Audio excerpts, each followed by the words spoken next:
Hi, today I'm going to show you how you can get Roblox voice chat. So first off, you want to go to more section here on more, and on more, you want to go to settings. On settings, you want to go to the privacy section here. On privacy, wait for it to load. Now you want to go to the communication centers here. On communication, you want to go to voice chat. On voice chat, you just have to enable this. Like that, save successfully, and now your voice chat is enabled.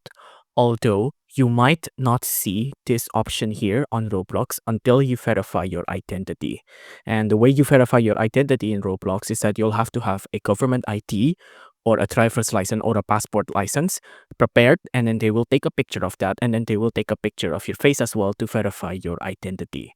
Now, until they verify your identity, this voice chat thing won't appear because it's age restricted, right? But once you verified your identity, this option will appear and you will be able to turn it on just like this. If you enjoyed this video, please consider liking and subscribing.